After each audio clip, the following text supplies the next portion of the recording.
DMA in HRD. I am opportunity to welcome you all to this program on mindfulness and happiness for personal and professional life. So this is the broad topic that we have for the today's talk. And for this talk, we have two brilliant speakers. Okay, I think not the brilliant, they are the best in this area. So we have Dr. Uroshi Makar. She is the Director General of GL Bajaj Institute of Management and Research, Greater Noida. She is an accomplished academician and has worked with many large institutes prior to joining GL Bajaj. There are few facts which are very interesting in my view. She has written 23 books and 76 articles in a career spanning only of 23 years. So you can imagine that every year she is probably Rakeshji, let me publishing correct you. 23. 11 books. 11 books in 23 years. 11 books in 23 years. Yes. Yeah. I'll not take the credit of 12 additional books. Probably in your one I Yes, read right. the 23 12 books. more are planned. 11 are good enough. Yeah, In the that's- pipeline. So now I have got the target of my Sure. life, isn't it? So in her career span, short, 23 years is a very short career. And you can imagine, you accomplish so much by way of writing, publishing articles, and also chairing, conferences in practically all the B schools in and around India. So that's another accomplishment. I find, I've interacted with many DGs and directors, but there are very few who have this kind of an accomplished career. So she deserves a big hand for.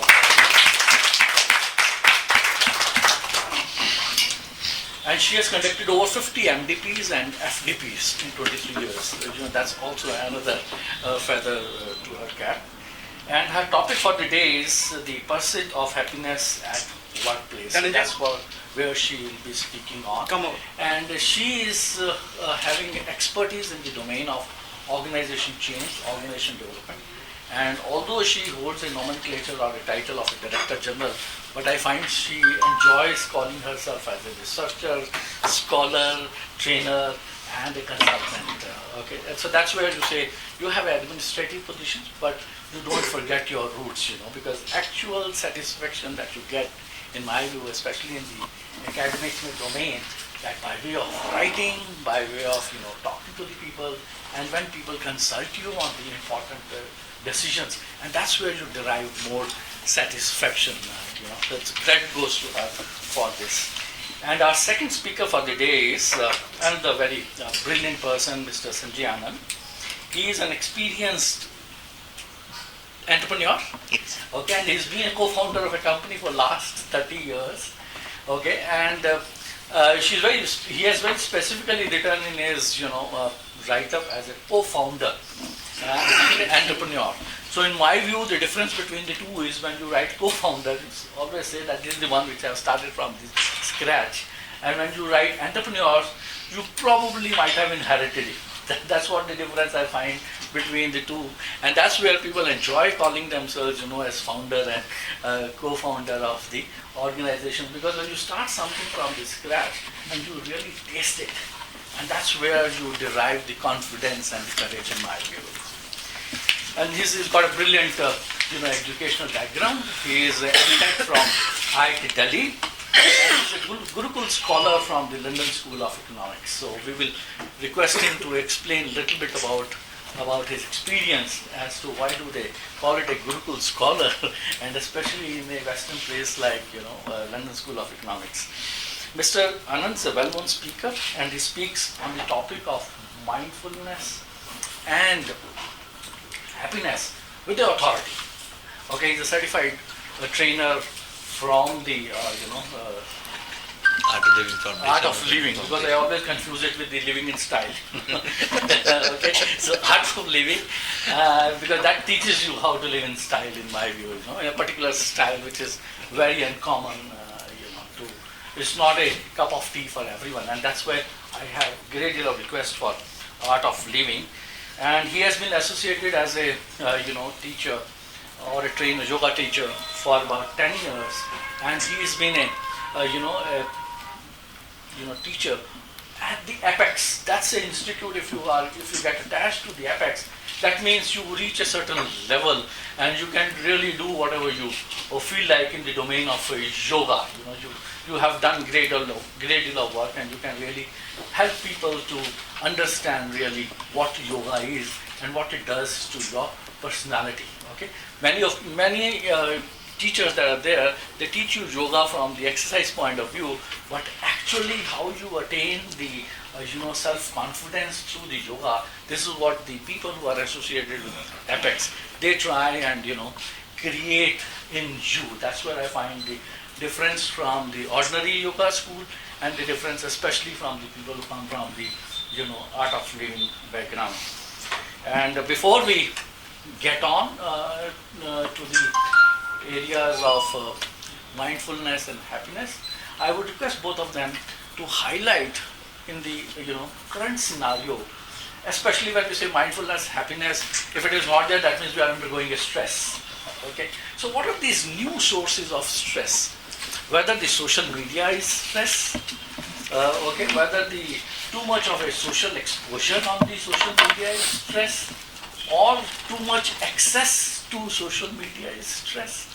Because everybody in the family is today, reaches this place. If it's not available, sitting next to your room, but it try and connects you over the, social media. So whether it is a big source of, stress in our personality, and how do we perceive social media and what it does to the individual, if you can talk about this will be of great help to everyone. So this is what we are going to cover in today's, topic of mindfulness and happiness, and how to attain it, whether it is static or a dynamic. Okay, these are the questions we ask. We were very, very happy 10 minutes back, and 10 minutes after 10 minutes you are different. So how to ensure that this dynamic situations can be converted into a static scenarios? Because when you talk to people who are well attained, they remain same. They attain a static, in terms of their happiness and state of mindfulness. But people like us, who operate in the corporate, who have families to handle, who have small houses, who have friends, who have competitors, all kinds of things. How to handle this area of mindfulness and the happiness? It is easy to read, but I think it is very difficult to apply. So these are the things that we would request you to cover, so that each one of us can benefit through this, mindfulness and the happiness. So before I hand over to Dr. Urushi, I would request the participants to quickly introduce yourself by way of your name and the organization you come from. If you want to add 1 or 2 lines, you are most welcome to add, but not beyond 3 or 4 lines, because we have too many participants. Within 2 minutes? Yeah? Within 2 minutes. Within 2 minutes, no, it is seconds, Within seconds. 30 seconds. Yeah, Within 30 seconds. 15 to 30 seconds, yeah. Let's start with you, Dinesh. I'm Dinesh Chopra. I run my own company now. We're working on with the Honeywell. Yeah. Hi, I'm Neeru. Bit louder, please. I'm Neeru, and I'm a life coach and personality development trainer. Okay. And I'm into meditation since last 21 years. Great. Hi, I'm Amit Nagpal. I've just started my entrepreneurship, so only a company called Cambridge Consulting into wellness, primarily wellness. Great, yeah. Hi, I'm Nagpal. I work with very well. Yes, ma'am? Pushpa Nora I'm Jayasuriya, this is my mother. We are guests with Dr. Urushi. Oh, great, yeah. I'm Bindu PV and working in MHRB. Aditya Sisodia, I'm a career coach. I'm Kanish Gupta and I'm a consultant writer. Yes, ma'am, this side? I am Smitha and I was working with livers and now I'm a posh trainer. I'm Bela. I also work with levers. Now we are both running the HR consultancy. Great. I'm Anuradha Ahuja. I'm an engineer. I worked for about 20 years, but for the last 10 years I'm not doing anything. But now I want to get back to doing something. That's what brings me here. Great. Hi, my name is Dr. Praveen Srivastava. I worked in corporate for 24 years. Last 1 year I started my own company. So I am a business coach and corporate trainer.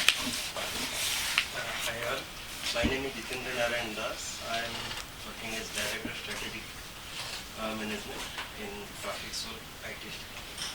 I am Dr. Ajay. I am working as an associate professor in GL. In GL. Yes, ma'am. I'm Linda Hawk and I have a magazine called People and Management on HR development. Hi, I'm Sunanda. I've worked for corporates for almost 17 years and now I'm working very closely with Ms. Hawk for people in management. I'm Dr. Mukul Jain.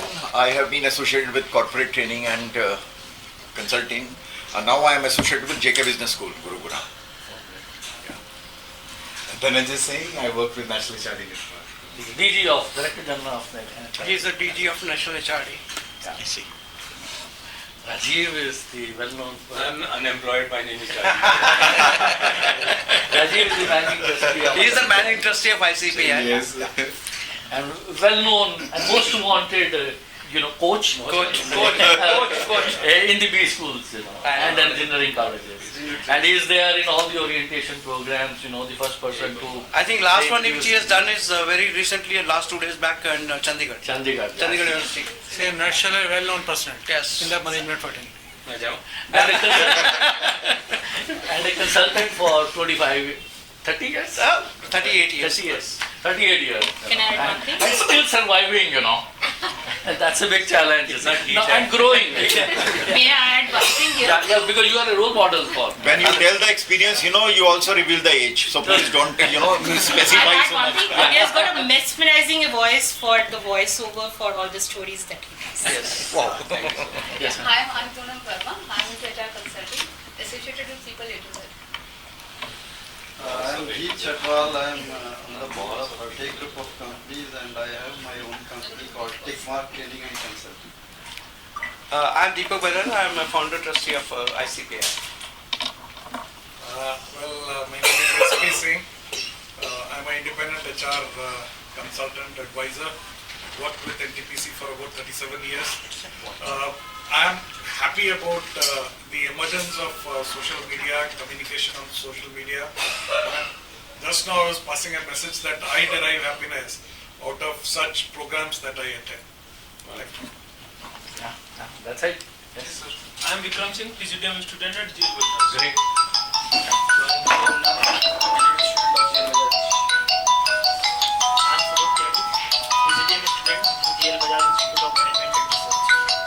Hi everyone, I am Subham Kumar Misra from PGDM student from Sometimes it happens. Good question. Hi, Kamna, come. Please join in here. Yeah. Hi, Space everyone. This is Puneet Parashar, and I've just started with my initiative on happiness. This is called as Happier Beings since 2015. Prior to that, I've been into IT, into sales and marketing, handling global accounts in India for all the MNCs. And I realized a point in time in my career that there's something which needs to be dealt seriously in the corporate side, which I call it as happiness at work. And I did a certification program just recently, and I'm a certified happiness coach, looking forward to build a culture of happiness at work. Right. Great. Yeah. Done? Hi everyone, my name is Subham Kumar Misra. I am PGDM student from GLBI.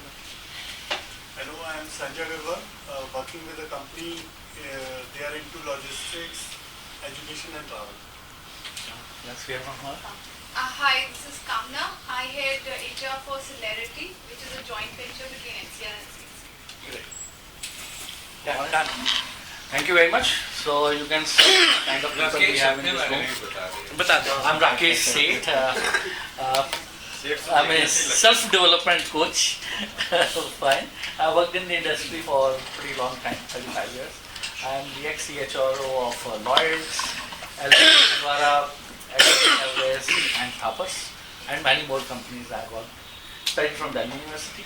Okay, and did a program from FMS Delhi University, business leaders program from Calcutta. So these are brief. Rakesh ji, thank you so much for the invite. Okay. You're most welcome. You're most welcome, sir. Okay, and we have Rajan. Rajan Pandey. My name is Rajan. I'm one of the team member in DMA because I love to call by this name because I believe team always deliver the results. That's Sure. a brief introduction. Sure. Thanks a lot. Okay, the friends, the structure will be like half an hour will be given to each speaker, and then we'll have a half an hour for question answers. So feel at ease. After the discourse, we'll have a discussion around, and we have a question answers, seek out clarities and other things. Okay. Thank you very much. Please. Yes, ma'am. Yeah, Urushi, the stage is Thank yours. you very much, You want to Rakesh ji, feel free for, to we can. I think I can be audible to the last ones very comfortably. Rakesh ji, thanks a lot for this lavish and exaggerated introduction, which of course has given me sense of happiness in the very beginning itself. And very good evening to all of you.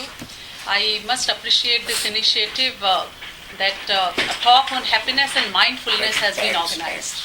And before I proceed, because I have been pitched against someone who has been a happiness coach, Mr. Sanjay Anand, I'm sure that this is an area which is as naive as ever to me. I'm sitting only because of one single factor, that I believe that I feel happy from within. That has been the only reason of sitting here as a speaker, I must say. Otherwise, this has never been my area to talk on happiness. Because till date, I thought that happiness is something which can be felt. Happiness is something which can be only expressed. Happiness can be talked about also. It's going to be a new experience for me.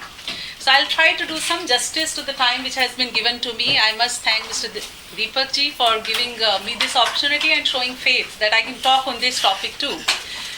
Because I believe that anyone who's sitting amongst the audience and who believes that is happy can speak on happiness. And the overall terminology of being happiness coach, being, you can say, someone who propagate happiness was very new to me. But the point is that the moment we started delving deep into the intricacies, that what exactly happiness can be, how it can impact our lives, we started realizing so many perspectives and the dimensions of this very simply sounded word, happiness, which of course the moment we talk about spills a smile on our faces always. If I'll ask all of you one question, that whether happiness comes after the success or success produces happiness, what would be the different observations of everyone sitting over here? If I can hear a few. I'm second one. I would say happiness is a state of mind. Sometimes in a failure condition also a person could have happiness. Yeah, of course, I'll definitely agree. There are so many failures which gives us happiness because the efforts which have gone through into the whole process that derives the happiness out of that, despite that factor that we haven't achieved and attained the goal, which was the obviously initial target to be achieved. Any other observation? Happiness is an attitude. Happiness is an attitude, okay, right. These are definitely few learning perspectives I am also getting undoubtedly.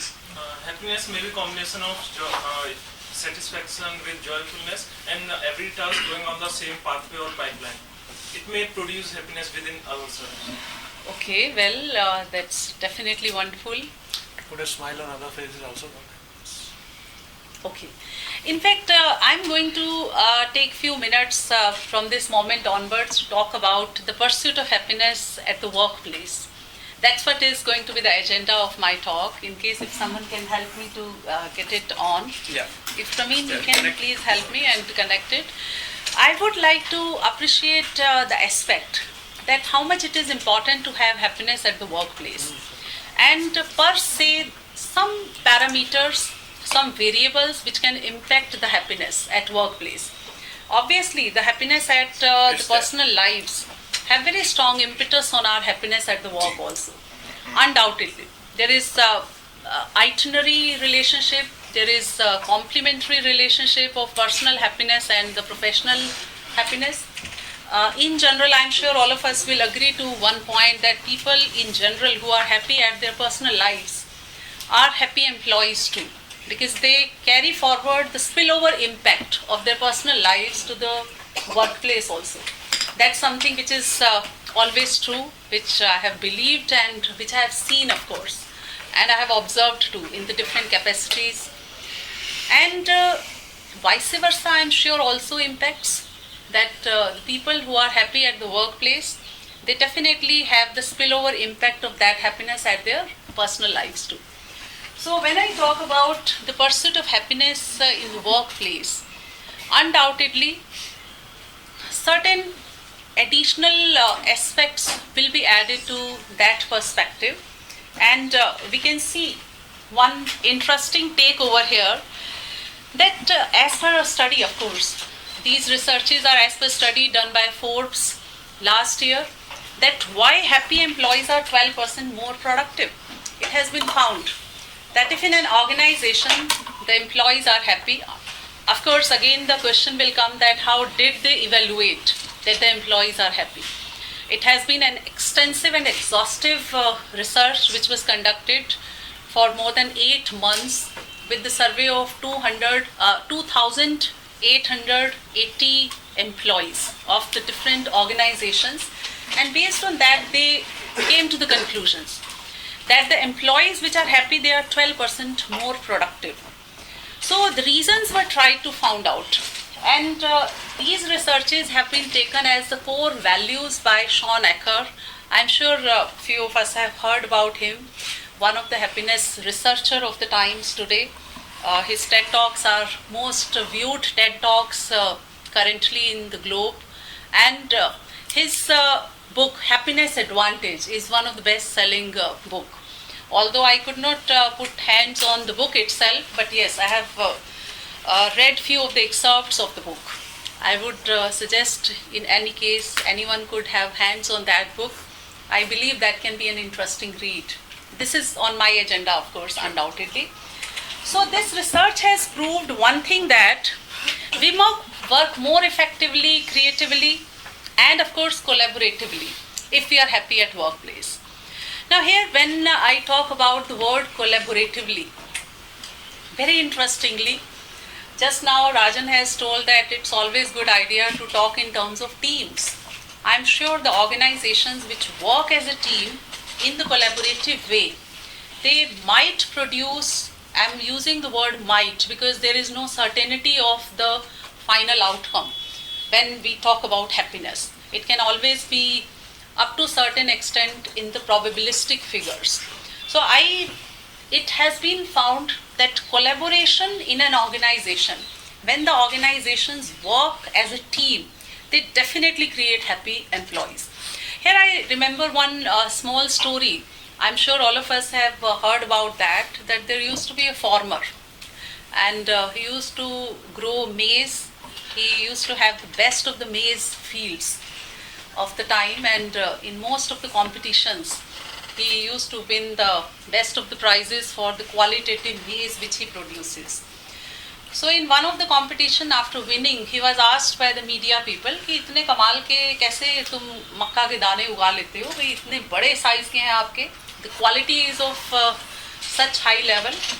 So he said that I used to distribute my best quality maize to my neighbors, and all my neighbors in their field, they used to sow the same seeds. And then obviously the media people were surprised कि भाई आप competition में लाने के लिए जिन दानों को competition में ला रहे हैं, how can you distribute to the people? So then he said that obviously किसी भी खेती को अच्छा होने के लिए the pollen grains are going to be sowed from the around areas, and birds will undoubtedly take those pollen grains to the around fields. तो एक दूसरी जगह पर वो उड़ने वाले हैं भाई उनके बीज, और अगर मेरे आसपास के लोगों के बीज अच्छे नहीं होंगे तो हो ही नहीं सकता कि मेरे खेत के बीज प्राइज विन कर पाएं और बेस्ट क्वालिटी के हों. So obviously this was an example of collaboration, that despite the factor that we have to compete with each other, if we work as a team, we can derive the best of the results. And I'm sure that would have been the main takeout in this research also, that the companies which have the collaborative working style, they always produce happy employees, and that happiness results into the productivity. So it is a sort of virtuous cycle, we can say, that it leads to the another outcome which always is preferable as compared to the previous ones. Now here I would like to I wanted to show a small excerpt of the TED talk of Sean Ecker, but I think we can skip it. The brief about this talk is out of the Happiness Advantage, the book which I was just referring around. And he has talked about 3 perspectives in this talk. Let us very quickly talk about those 3 perspectives. That for creating the happy world, undoubtedly, there has to be a cycle to be created. I am talking from the perspective of the work life again. कि आपको ज़रूरत है happy world create करने के लिए. First of all, you have to have the communities which are happy. Obviously, if you are surrounded by the people who are happy, happiness is contagious. That can reach out to you. And the happier companies always are having the happier communities. That's what is, without any doubt, goes ahead. So, as per Sean Ecker, there have been 5 very important outcomes of happiness, which he has talked about in this Happiness Advantage, the book which he has written, that it can lower stress. And I'm sure, as we were just talking about, Mr. Rakesh was talking about the stressful life and the impacts of social media, the happiness is something which can lower the stress, and that's what is not to be superimposed, not needed to be stressed upon. And surely happiness can lead to the health also, which again is something which is a proven fact. Similarly, it can redefine the success also within the organizations. If we have the happy people around in our organizations, without any doubt and without it goes saying that we can redefine the success of the organizations, and it's always mutual. The company's success and the employee success go hand in hand. And finally, which Sean has talked about, that happiness brings meanings to the life. A sense of purpose is created. Sometimes the employees which are not happy, they might lose the sense of purpose. That why I'm coming to the campus, the organization in the morning. Before leaving that organization in the evening, have I achieved something? These questions, if can be answered by us or by any employee in the assertiveness, I'm sure the employees are happy. So bringing sense of purpose, that of course happiness does. But the point comes, and the again question comes, that how to achieve. So happiness surely can change lives. That again goes without saying. Now coming to the hard realities, that happiness can do so much to the organization that it can bring purpose to the lives, it can change our lives, bring purpose, and of course it can upscale the productivity of the companies. The question remains that why 2 million people on an average every single year leave the jobs and they hop over to the different companies. Again, this is one of the studies by Forbes, and according to this study, 2 million people when are quitting the job in US every single month. What would have been the reason? Is it that happiness has some role to play over here? Is it that the organizational culture has some role to play? And here they found 4 biggest reasons. In most of the companies, 31% reasons out of 2 million job hoppers has been because of the boss. Then a lack of empowerment within the organization. That employees didn't feel they are contributing. That sense of purpose is missing. अब अगर मुझे पता है कि I'm not contributing to my job, to my organization, somewhere I'll be lost. That why I'm in this particular organization or in the job. So that sense of purpose has been one of the reasons because of which the jobs are being hopped by most of the employees. And finally, the internal politics within the organization has attributed to more than 35% cases of job hopping. In US perspective I'm talking about, I'm sure in India also the perspective will be somewhat similar. We can generalize the studies to the global scenario too. And finally, the lack of recognition is the biggest reason. That despite the factor that I'm contributing, I've done something worthwhile for the company and no recognition at all. So that can be the reason. So these three big reasons have been found, and here comes the role of happiness. So my perspective over here is to think about that how happiness can be now generated within the organization for the employees who might not be happy because of the reasons which we just have seen, and how it can be now generated. So it is exceeding 100% because multiple reasons are yes, there. of course. One person can be having multiple reasons of, surely. But salary doesn't appear anywhere. Yeah, that is surprising.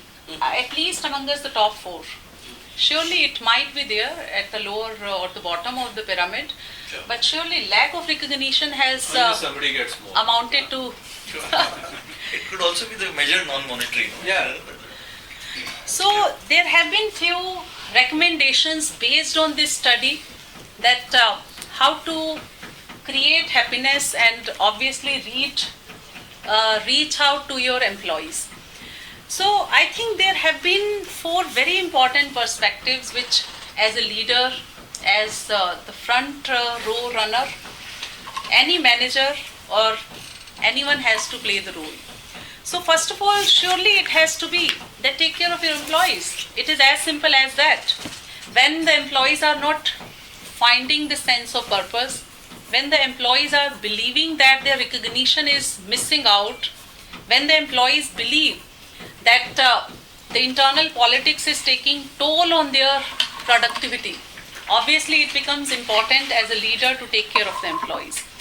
I'm sure that no one has ever given us the lessons how to take care of our children at personal lives.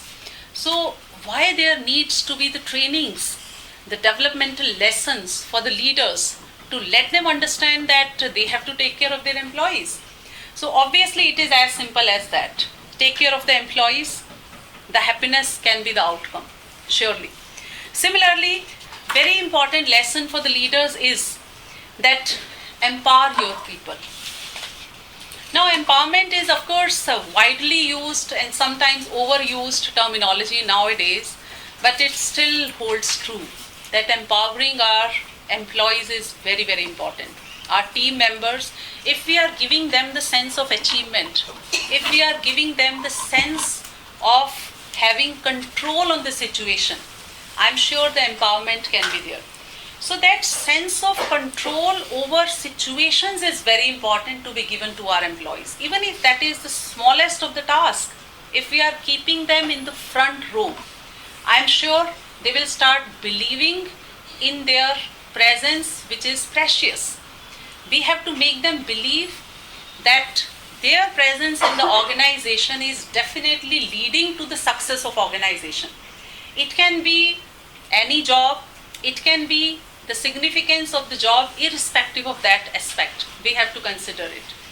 I am sure that when we teach customer relationship management, obviously we try to tell them the moments of truth, that how much is the importance of the touch points in an organization, how much is the importance of the smallest and sometimes most insignificant moments of truth. Like if I'll ask you the question that which airline services you believe are giving the best of the services to you? Indigo. Okay, Indigo, Vistara. Jet Airways. So the answers will be different, I'm very sure. And if I'm not wrong, these answers are based on your experiences in those airline travels, I'm sure. And did it happen that any one of you visited the cockpit or the pilot's cabin also to find out who is driving our lives? Yes. Okay, you are an exception. Surely. But is it that our interaction with pilot told us that okay, Vistara is best? Or is it that our interaction with the crew members that told us that this airline services is of quality? Is it so? Or is it the brand image which it carries based on its promotional campaigns? I think it's overall experience. It's overall experience. Right from the getting to the and confronting with the person on the desk first, right, who is issuing the boarding passes, and then walking into the aisle seats and getting into the aircrafts.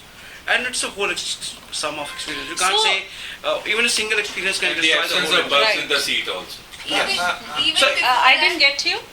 I said the absence of bugs in the first class seats. Yes, definitely. That's also one of the reasons. But I'm sure it's an overall experience. That personal connect, as you're saying, Deepak ji, very rightly, that right from the first moment, getting the boarding pass, the first contact person, the moments of truth which we'll be having right from entering over there, going to the boarding pass counter of Vistara, to entering the aircraft, and how the crew members even smile on us and greet to us. Obviously that sometimes gives us different spirits while entering. So in most of the cases it is a cumulative experience based on those touch points. The same is the case over here in the organizations, that we have to give the feel to our employees that your presence can make a difference. And if we can give them this feel, that's what is the empowerment. Empowerment might sound a heavy word, which of course can lead to the changes in the organizations which are unmatched, but it is easy to develop. Sometimes we do things not in the simpler way, which could have been done.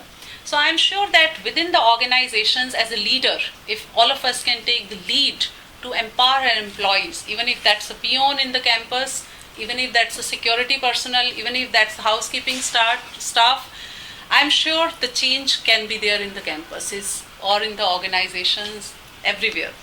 So empowering our people can lead to the happiness. I'm sure all of us are in agreement with this, or is there any disagreement? So finally, it is important, very important, I'm sure most important, that eliminate the negative politics in the organizations.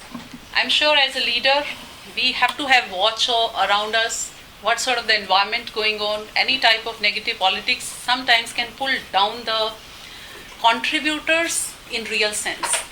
And sometimes that halo effect which can be created by the non-contributors can be the biggest killer of the organization's happiness.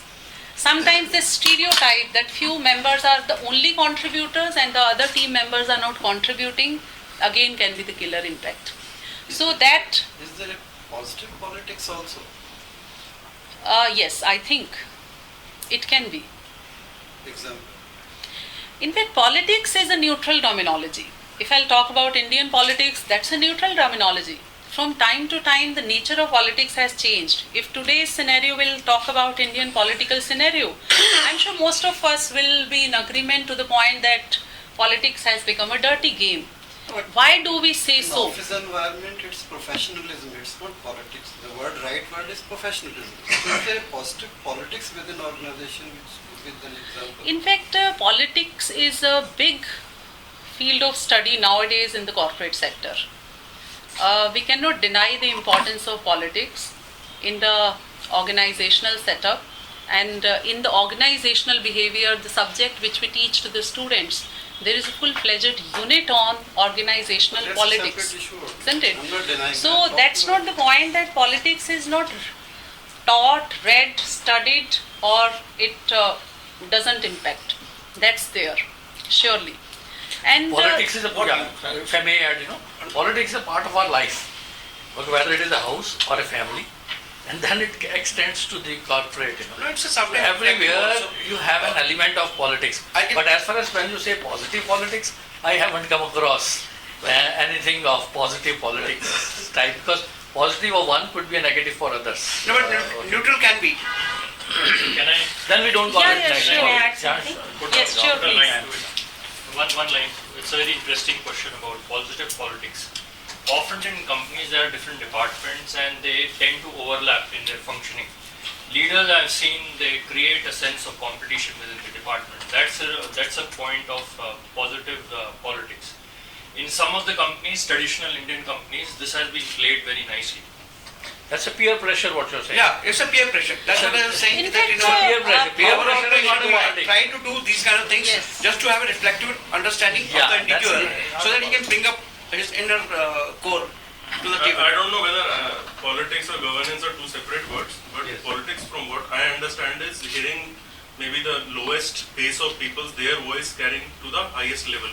So in that sense, in traditional companies where a PM could walk up to the Lalaji and ask for anything. That is basically an example of the governance style in the organization, or you can say the organizational communication system. But the point is that the politics definitely exists in the organizations that impact the happiness, and as from the Forbes study, most of the employees leave the organizations because of the politics. Why I came forward, because the word politics in its the deepest sense is what is there for me and how I derive maximum out of a given situation.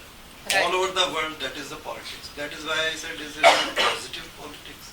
Yeah, it is a positive politics also. That's there. where I can give very Wherever quickly there are the- people, there are politics. There are that is the reality. The word comes from the And fundamentally, what we are talking about is trying to move out of negative politics. Is that, that's what we are trying to talk Neutral about. or negative? I try to give a very simple answer to that. I mean, my experience, what it has told me, put load on people. Politics automatically disappears. We put so much load on Yeah, people in fact, that automatically politics is, there's no time for it. I think instead the simplest of answer to the simplest problem. instead of using the word load, I'll use the word Engage. engage. That the more the engagement, I'm sure the less the politics will be politics. out of the campus of Sure. the organizations. Sure. Politics surely exists in all the campuses. How much it can flourish depends on the leaders too. And somewhere leaders will deliberately flare up the politics. Yeah. That's what is true. If we'll talk about very simple, you can say game of Chinese whispers, isn't it? The one person sending communication to me, I am sending communication to him. In the Chinese whisper, if Mr. Rajan will tell me something in my ears and I'll pass on to the one, the last person will have entirely different meaning of the Interpretation same of the whole thing. first information which has been shared. So in most of the organizations, Chinese whisper is deliberately used, sometimes to make the messages viral too. So politics is played from the top to the bottom at every level. So that's what is truth, obviously. But yes, this is a debatable question whether the politics is bad or good. We have to understand. Sure. So finally, very quickly, the last point which Sean Ocker has insisted, that leaders have to be trustworthy. Obviously, if the organizations have the open door policy, the employees can come to the leader, can share their concerns, their issues, their problems, their complaints, their grievances. I'm sure the employees are happy. Sometimes only listening to your employees can create happiness. Sometimes the grievances heard are the grievances resolved, even without any action taken. And that's what I have seen so many times. Sometimes there are few grievances which have no remedies, even no solutions.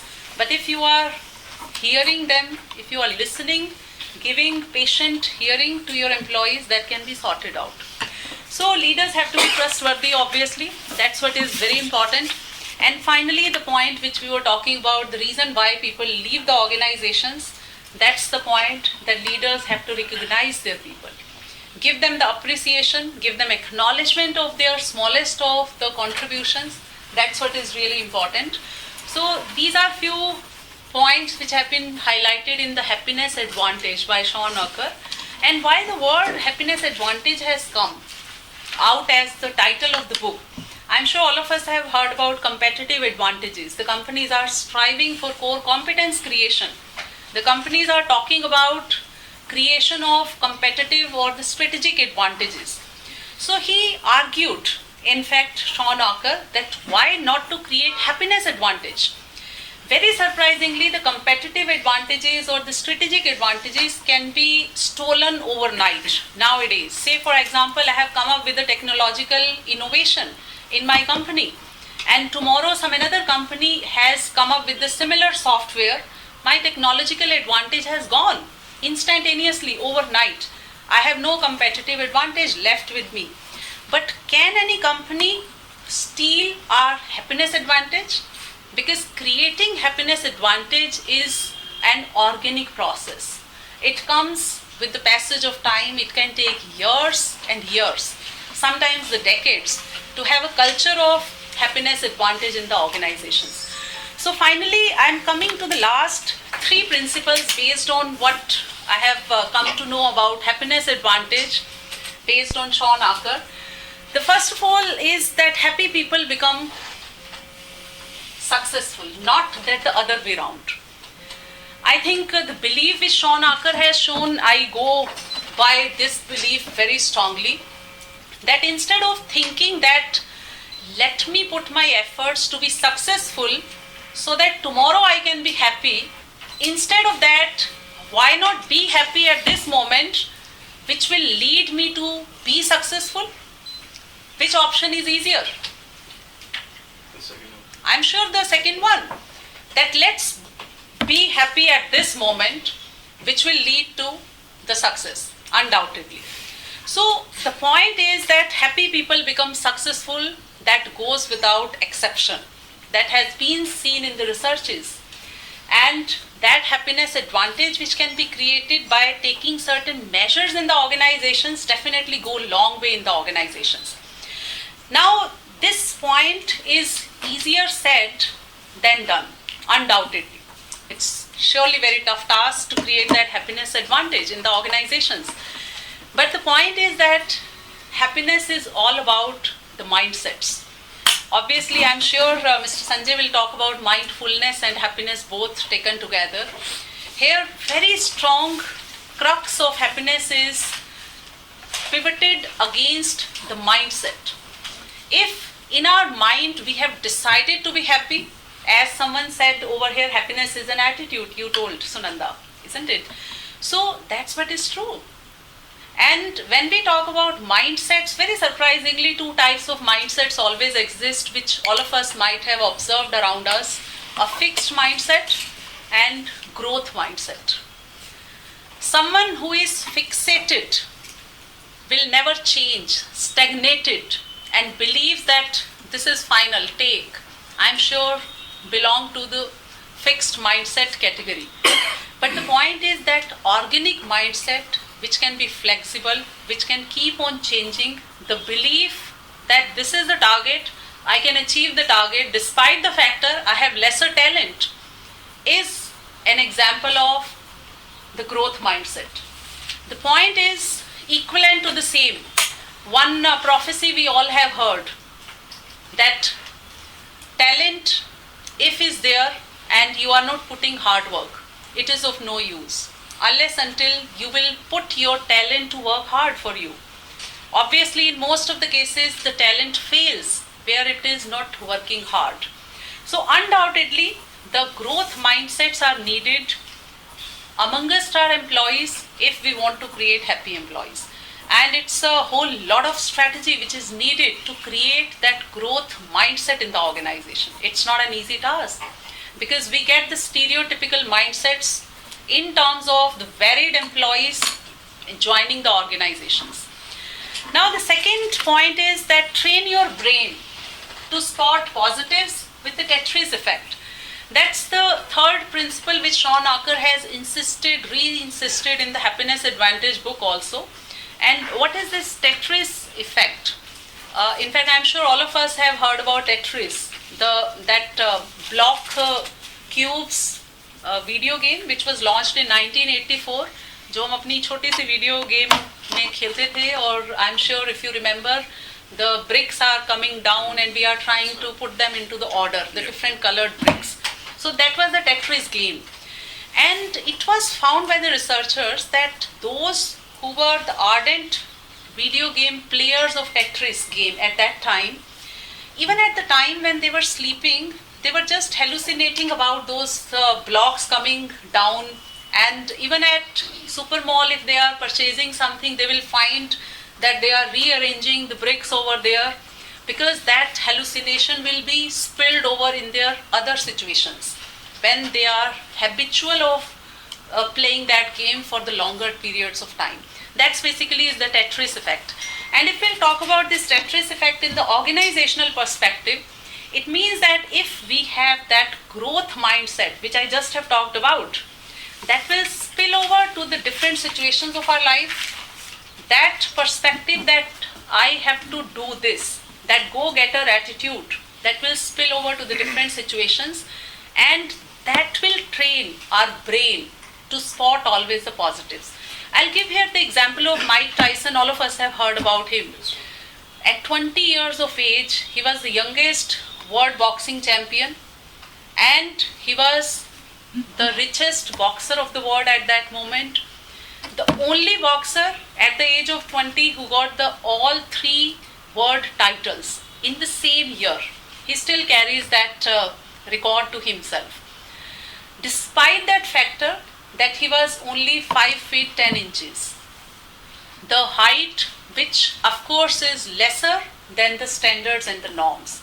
No doubt, all of us know how controversial lives Mike Tyson has lived, landed up into the jail too, of course, because of so many heinous crimes. We can't, of course, justify that. The point is that he was having that growth mindset, that despite my so many drawbacks which I am having at the moment, I can reach to the top, and he did that. Similarly, we can talk about the Michael Jordan example.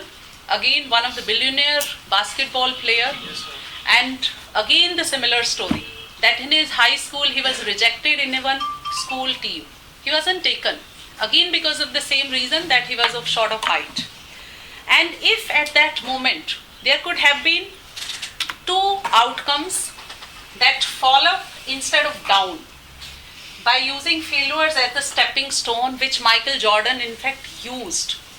There could have been 3 outcomes when he was rejected in the high school team of the basketball. That one, that he will start cursing him because he had lesser height and he cannot be part of the team, and will leave it forever. Second option could have been that he would focus on that what skills he needs to inculcate in his life so that he can compensate with the weakness of shorter height. That could have been the second option. And he definitely focused on the second option. That instead of falling down, he fall up. After that one rejection at the age of 14 years, he followed up, and he thought of attaining those skills which are needed to grow himself as a basketball player. And then the history knows where he reached. So obviously this is important, these 3 principles which I just have talked about, that happy people leads to success. There is no exemption to this ground rule. Then train your brain to spot the positives. Example of Mike Tyson I always quote. And finally fall up instead of down. The example of Michael Jordan I always give. There are so many Indian examples. Of course, if we'll talk about few very quick examples, one of the startup, as Mr. Sanjay is sitting in front of me as an entrepreneur, the Ayush Pamara, I think, the entrepreneur who started the company Check. It's an interesting name.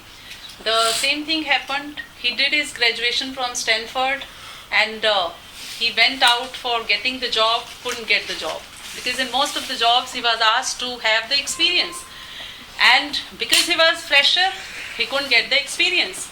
So it was a sort of chicken and egg quandary in which he could not understand how to get the experience if every company is asking for an experienced candidate and he is a fresher. So when he was entangled in this chicken and egg quandary, that dilemma, he created his own company with the name Check, taking CH from chicken and egg from the last 2-3 words, and it came up Check. And it is an e-learning company today of US, listed in New York Stock Exchange. Only last 3 years have the growth rate of 72%. And this is a home tutoring company in which he is giving e-learning to the different programs in US universities to the students, offering home tutoring services. And interestingly, he has appointed the students only as his employees. Because he found that what tough challenges he faced being the fresher, he appointed only the students as his employees. So today his brigade of more than 800 employees, more than 80% are the students, and that too from India. And out of those 80%, more than 90% are either IITians or from BITS Pilani campus.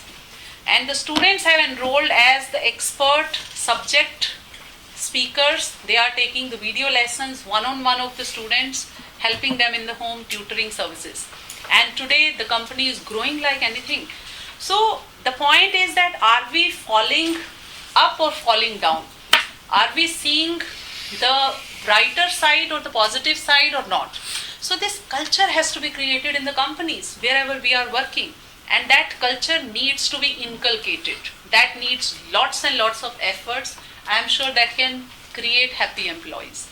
So that's all from my side. I'll be welcoming the questions from all of your side.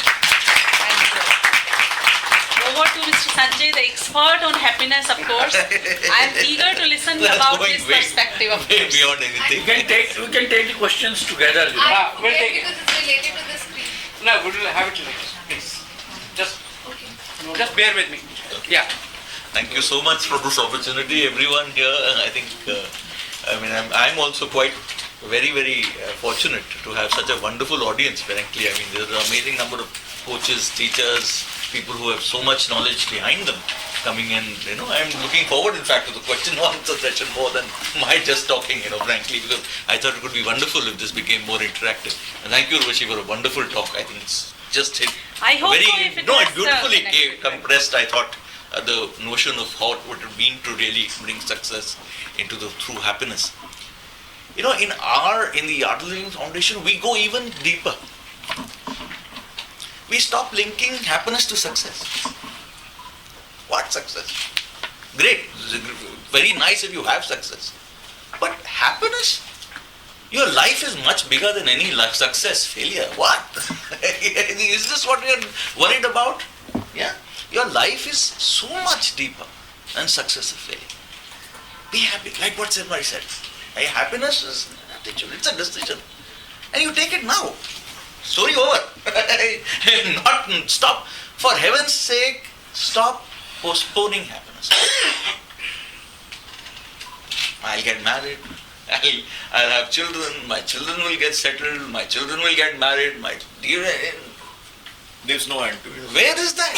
Where will it stop? There is no Your whole life will finish, and that time and that point will never ever come. There is no if-then model.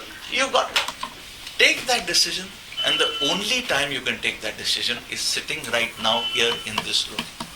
Walk out happy. Let your life be an expression of your joy.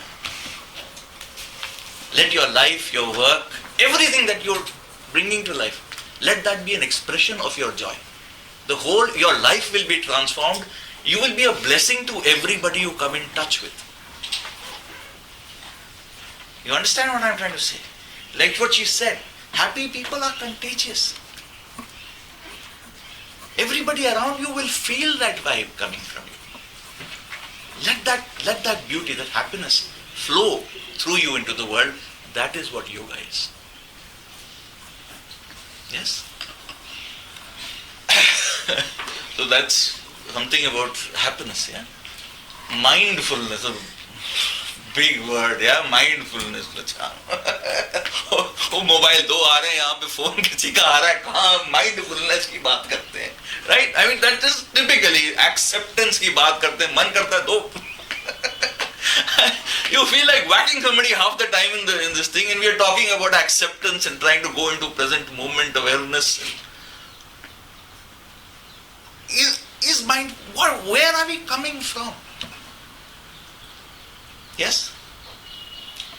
To you, first, what do you feel about mindfulness? The question is here. What, in your view, most of you are pretty experienced, knowledgeable people, where does mindfulness come from? What to you is mindfulness? Please. Coming out of mindfulness to living in the moment and enjoying the moment is mindfulness. Beautiful. That's a wonderful Into expression. the situation. Into the situation. Beautiful. Yeah. I read a very beautiful quote when I was reading about mindfulness. It was, are you mindful with single L or you are mindful with double L? And that defined mindfulness very beautifully, I think. Yes. Are you? Is it all here or is it just moving? Anybody else wants to say something? Yeah. So realizing the current time to be aware of the presence of own self. Actually, we are present or aiming at the single concept, which is actually, in my perception, is mindfulness. Anybody else? I would say, welcome. I would say mindfulness is also about, having empathy for others, having a sense of the environment in which we are living. So it's not only about me, it's also about others. That is mindfulness. Bringing space, sensitivity to people around you. Yes, beautiful.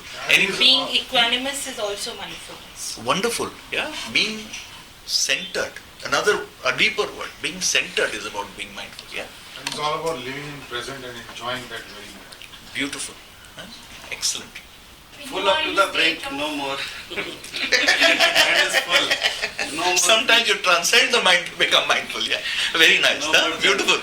When you are in a state of mindfulness, the thoughts are very less and they too are very positive. Not thinking about every situation, not reacting. So, all of you are right. There are no rights and wrongs to hear because this is a big word that we are dealing with. It has deep roots going from Buddhism. People who are familiar with Buddhist traditions, it goes very deep. I would like to, it will be my thought also and question also. There is a Modi, I would like to. Sir, Ravi, we'll come to the question and answer. We will. Not being me or being me. Sir. When we say mindfulness. I've understood what you're saying. We'll go into this in the question and answer. Yeah. What I am trying to say here is that ultimately it's about being aware. Yes. All this is true. It's about a deeper awareness to what? About self. Yes. A deeper sense of, and to be able to go a little deeper into this, let me give you a little background. What we believe in the art living system. We essentially operate at 7 levels. The body. Everybody can see. We need to take care. A deeper connection to the breath. Another level. Yeah, we go down deeper, and the level of the breath is another level that we are operating. And then we have the 4 aspects of the mind. What are the 4 aspects of the mind that we are dealing with? The first, perception. Notes, sun lo yaar, I think. Perception. Somewhere we are taking sensory input. It's an important aspect of the mind. Then there is analysis and judgment. When we take an input, our consciousness throws up choices. Yes? You need to make decisions between choices. So there's the deeper aspect which is about analysis and judgment. You need to go even deeper from there. Yeah? There is the sense of retention. We store our experiences somewhere. Na? A simpler word would be memory. Yes? Another aspect of what we call the larger mind. And there is our sense of identity. Me. Another word would be ego. Yeah? Bringing all these into harmony, yeah, is what is the process towards mindfulness. We need to bring them to work. All of these typically tend to work in their own mind. Kahan hai, judgment kahan hai, we want something, we're actually deciding something else. They're actually working in very, very different levels. Yeah? We need to bring them in harmony. And how does that happen? Many tools for that. Many tools go deeper into this experience. First of all, when we come to the best way to start understanding this is, rather than my talking, getting some feel of experiences of what we are talking about. That is how the tradition of what you were referring to, this practice has emerged of mindfulness, is going deeper into the practice to understand where we are coming from. Try this for a while. It's a very simple thing to try. Going deeper and experiencing mindfulness through the body. Some of you who are Eckhart Tolle fans, anyone here? People who have read a classic called Power of Now? No. There we have a wonderful author who speaks about going deeper within yourself through experiencing through your body. I would strongly recommend some of you pick up that book at any point of time and go through it at length. Beautiful book. Eckhart Tolle, The Power of Now. The beautiful book on present awareness and a greater degree of mindfulness. Let me see if I can bring some of that experience to you. Very simply, let's take any activity. It could be writing, it could be driving, it could be walking, it could be whatever. An example I'd like to take is yoga, a very simple kind of yoga, because what separates yoga from any other exercise? Yeah, what makes you go out to a gym, you're also working out, you're also doing this, that, what is it that makes a yoga asana rather than a simple exercise? The element of mindfulness that you bring to that practice. Yeah, experience. Okay, very simply, bring all your focus right here. Exhale. Bring your head forward and down. Very gently, with all your conscious attention, rotate the neck. While breathing in, go back. While breathing out, come forward. Very slowly. Correct? आंखें बंद करके करें.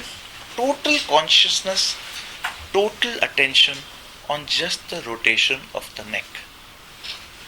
अभी breathing में मत जाएं. सिर्फ gently rotate the neck. Total attention here and now.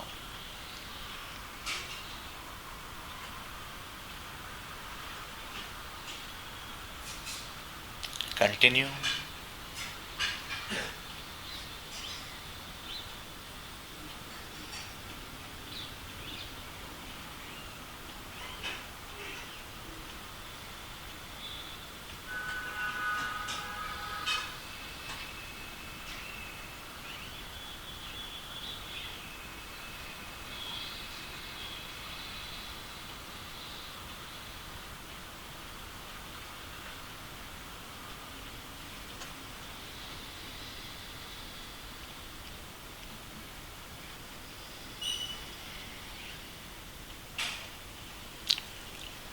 Rotate the neck to the other side.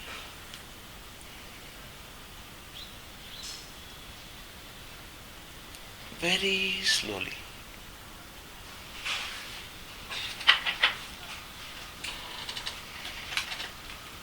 Carry on.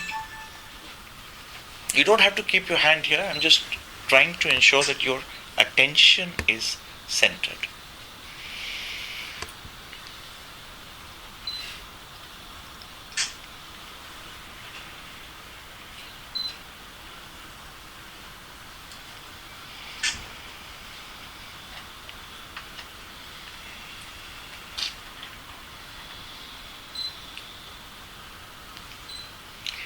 And relax. Slowly and gently come back.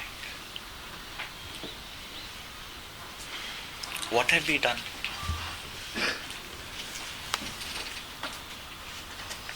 Nothing.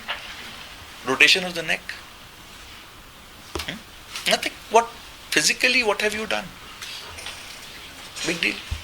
Yet there is a consciousness. There is a different feeling.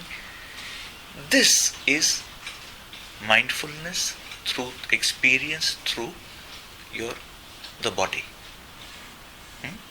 Try another very simple experiment. We'll come to the questions later. Right now, I'm trying to give you an experience of what we are talking about. There is a length, we were talking about the levels, yeah? So there's a level between the mind and the breath. Experience mindfulness through the breath. There's a beautiful, very simple and a beautiful pranayam called full yogic breathing. What do you do in that? You take a deep breath in. As you breathe in, you expand the stomach, the chest, and the upper part of the shoulders. Yes? Okay? As you breathe out, you pull the stomach in. Good? Very easy to do, no problem. Yeah? Close your eyes with total consciousness and awareness. Please, that is the whole point of this exercise. Do this with your eyes closed. 9 to 10 deep breaths. आंखें बंद करके करो तो सही.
Slowly and gently open your eyes.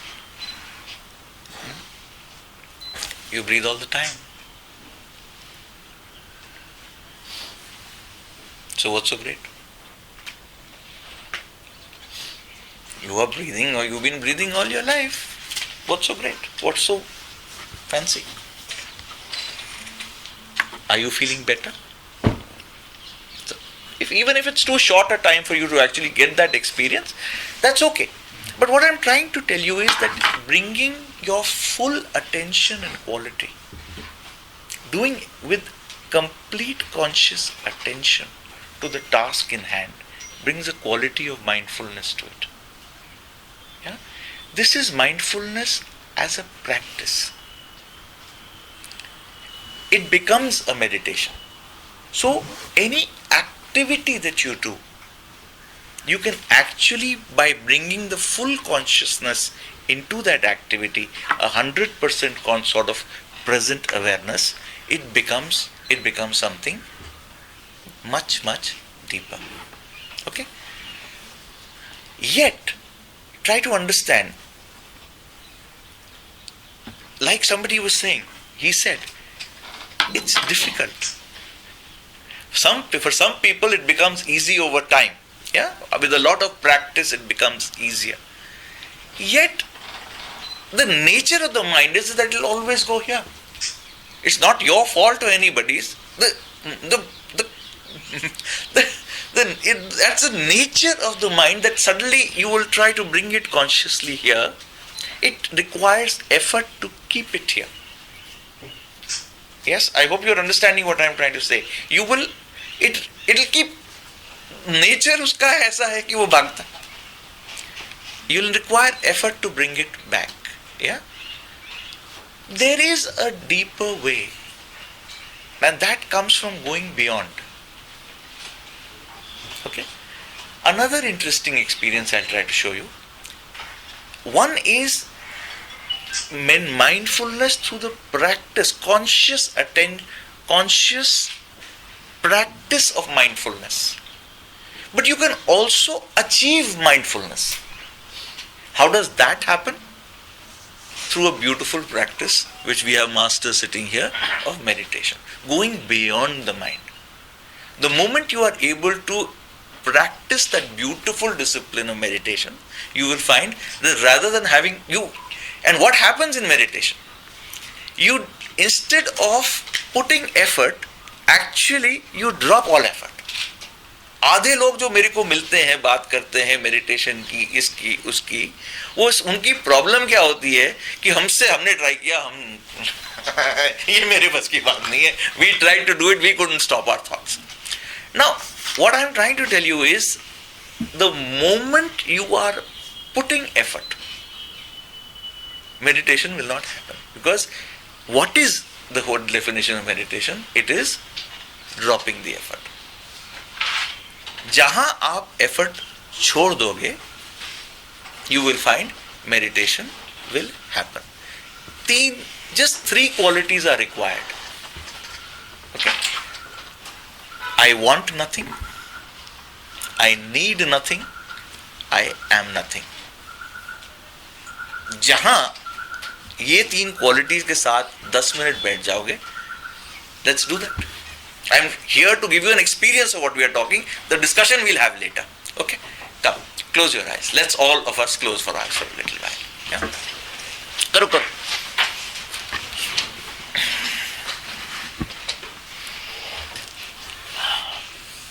Let's all close our eyes.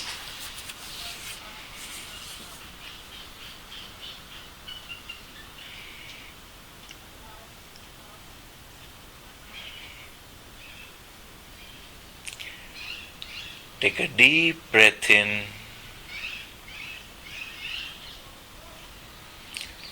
and let go.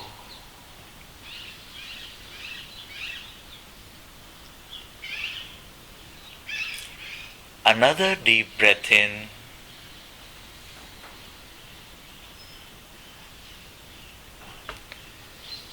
and let go.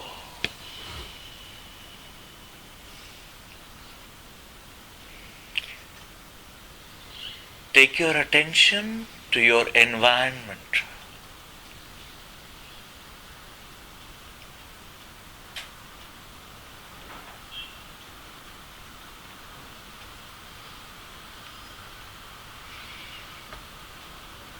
Any sounds in the environment, traffic, horn, just accept them.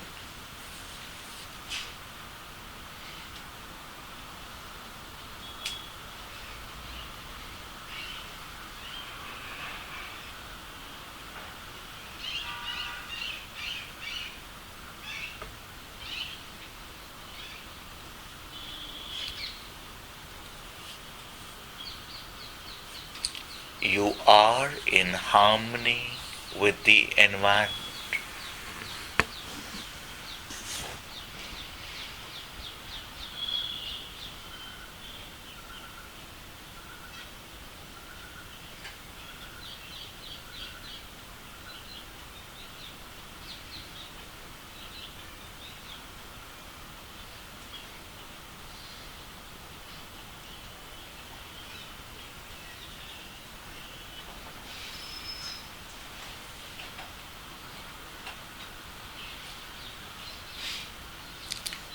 Take a deep breath in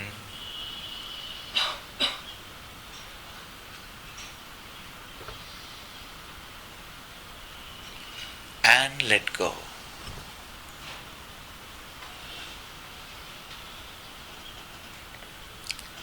Another deep breath in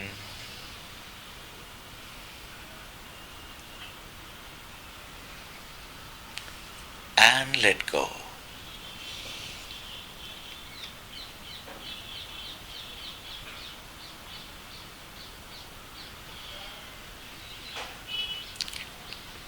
Take your attention to your body.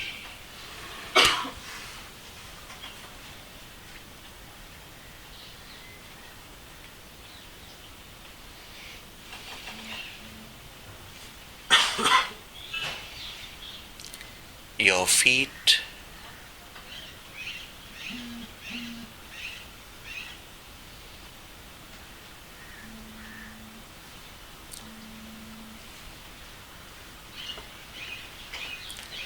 your knees,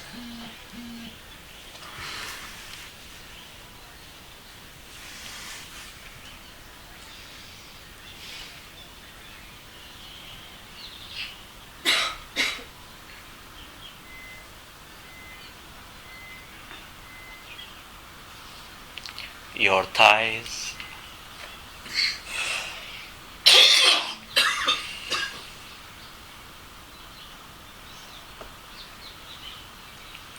hips,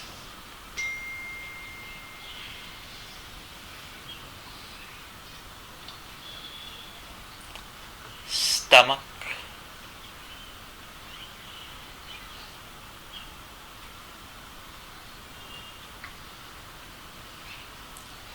chest,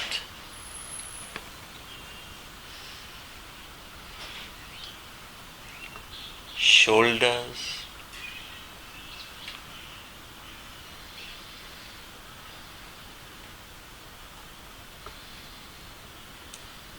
arms,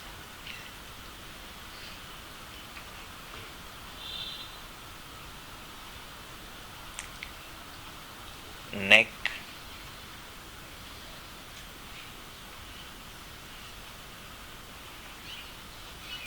face,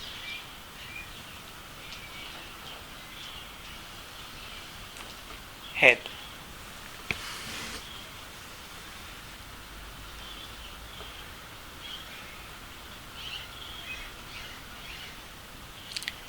Take your attention to your entire body.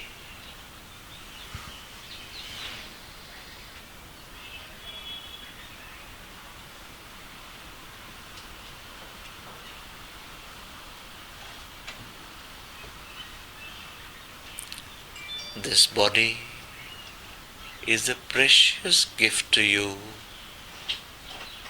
from nature, from God.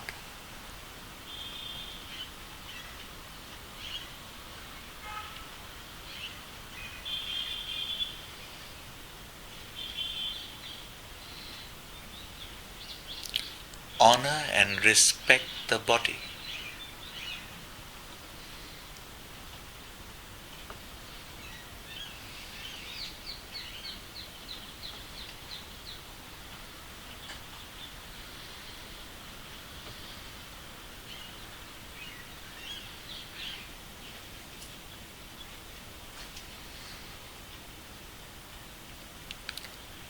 Take a deep breath in and let go.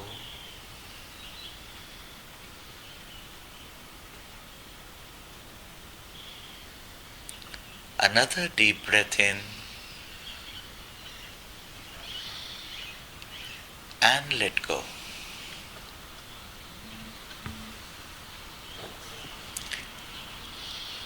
Take your attention to the breath. Deep breathing.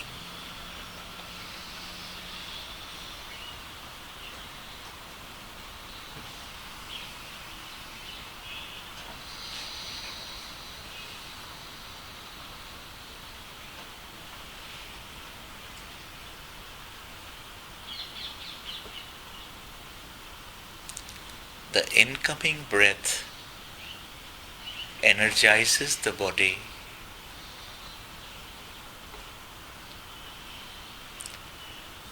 The outgoing breath relaxes it.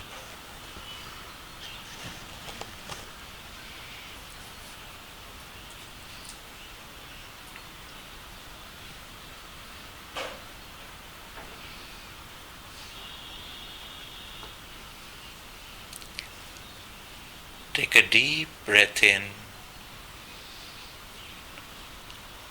let go.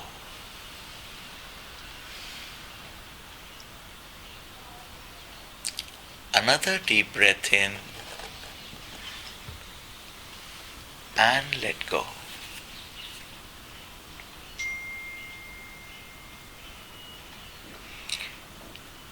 Take your attention to your thoughts.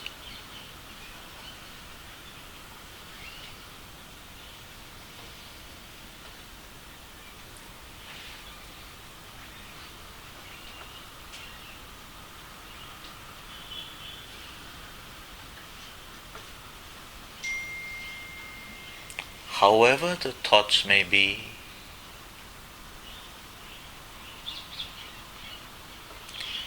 accept them completely. Good thoughts, bad thoughts, just let them be.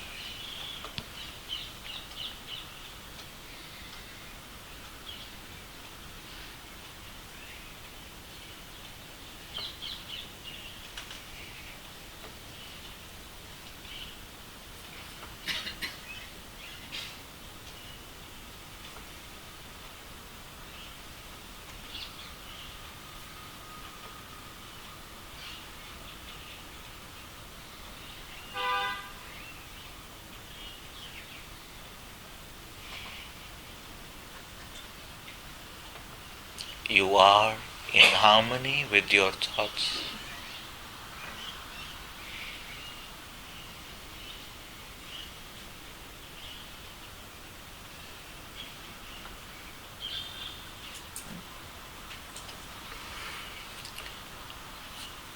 Take a deep breath in.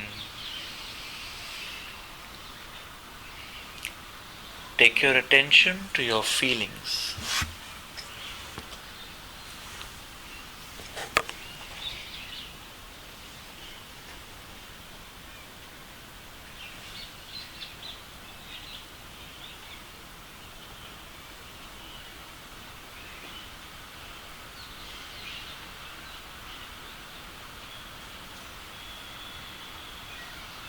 You are in harmony with your feelings.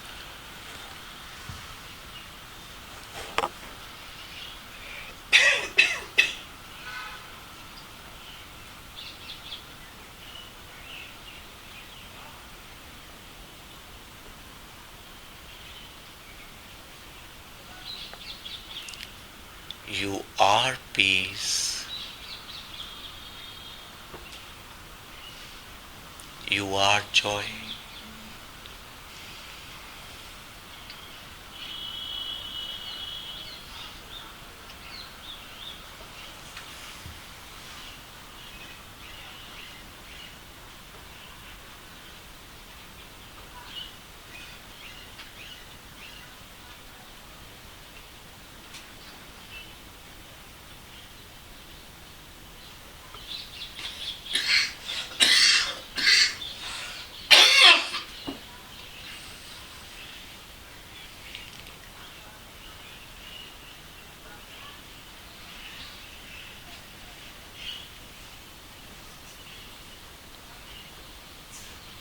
Bring your attention to your feelings.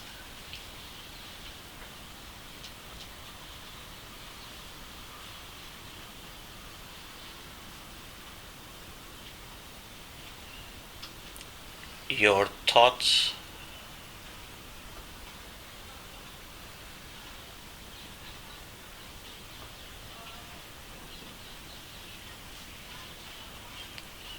Your breath.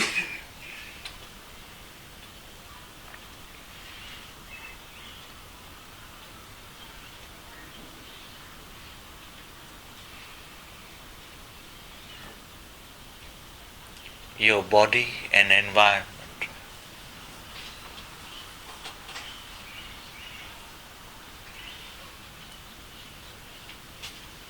Very lightly rub your hands. Very gently, very lightly rub your hands. Bring them over your eyes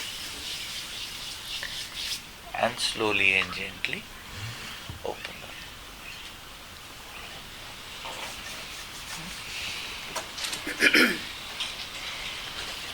How does it feel? Very light. और अभी I have done it for far lesser time than normally it should be done. You should do it at least for 20 minutes. Simple exercise like this. What I'm trying to explain to you essentially is that the aspect of mindfulness in your system, one you can gain through effort by putting that quality of bringing the mind 100% into whatever you are doing. That is one way, but it requires effort. There is another way by which you can simply get it, and that is practices like these. Do them constantly, regularly. You will find you will be far more present. You will be far more mindful. Every activity will start reflecting that present moment awareness, which is the beauty of mindfulness. Yes? I'll leave open the floor, whatever people would like to So in ask. case you have any question answers, please feel free. Let me start with Kamna. While you were discussing these three principles, you mentioned that when somebody faces, for example, you mentioned Michael Jordan was height, he lacked height. There are three things he could have done. First is just take it, accept it. Second, what he actually did. But you never mentioned it. Yeah, the status quo. He'll not do anything. I think I didn't speak about status quo. He'll just leave it. He'll neither go down, he'll neither go up. So obviously that's the third thing. So decision we have to take, what we have to take. Here I think in one more example of Christopher Reeve, I'm sure all of us have heard his name, the original Superman hero, and in one of the riding accidents he was paralyzed below neck, and obviously it was now his choice what to do. Out of these three choices he could have done anything. One, he could have fallen down, become a vegetable for the whole life, and have done nothing because surrounded by the negative thoughts throughout the life. Second, status quo, जो है wheelchair में बैठा हूँ, neither up nor down. And third, that he collected his spirits up. He became a spinal cord activist, literally, because he got his spinal cord hurt, because of which he got paralyzed. He supported the research of spinal cord to various research institutions, and then came to that level that he could move his hands, his feet, and literally he showed to the world that he floated with the help of one of the divers into the sea and touched the bottom of the sea with his paralyzed body. Just imagine. And I'm sure if any one of us have watched the movie Surma in our India, Sandeep Singh, what dedication and determination he showed towards the similar situations, that he got paralyzed after being shot in his spinal cord. So obviously the three options are always with us. Just leave it to the fate, go up, go down. Isn't it? Hope I could justify. Urvashi, I have a question. Yeah, please. This is regarding happy people become successful. In my observation, I may be wrong. Nowadays, I feel that most of the people are not really happy, but they are very successful. Because when they go to their workplace, they are engaged totally in their work. They are focused. They are capable of being successful. So, what do you say about it? Like when we do meditation, we are engaged totally. At that time, we are happy because we are not thinking about anything else. Similarly, when they go to their workplace, they are focused. So they are successful. They may not be happy. They may be or may not be happy. So would you like to comment? Yeah, that was my very first question when I initiated the talk, that what exactly happens? We have to decide that whether we decide today to be happy and become successful later on because we are in happy state of mind, or the vice versa, that we are successful today as you are citing examples and wait for the happiness to happen to us because we are waiting that once we will be successful we will attain the happiness. I'm very sure all of us are in the weight of happiness somewhere. That I will get this promotion, I'll be successful. I'll get that new color sari, I'll be successful. The objectives can be different depending on person to person. But somehow we are waiting for happiness to occur. My son will get admission in IIT, I'll get happy. Why not we start with the happiness right from the same moment, as Mr. Sanjay said, that be happy right now, this moment, and you will become successful later on, undoubtedly. And success is very illusionary term, of course, isn't it? Very subjective term. For person to person, it varies. I'm sure for you, the definition of success is different. For me, it's different. For Mr. Sanjay, it's different. So, obviously, the point is, the example of people you are talking about, they are not happy. That's what is the point, isn't it? Because they are engaged currently in the pursuit of happiness. They are just looking into happiness, and the happiness is a mirage for them. The point is, happiness is the state of mind. Happiness is the mindset. Happiness is the attitude.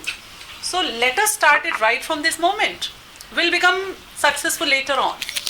And my point was, of course, based on the researches, it's not my point, surely, that happy people are always successful, but vice versa is not true. So your statement is very true, that there are so many people who are successful, but they are not happy. May I just add to that? I'm just wondering, what is success if you don't have a smile on your face? I mean, like what she said, how are you defining your success?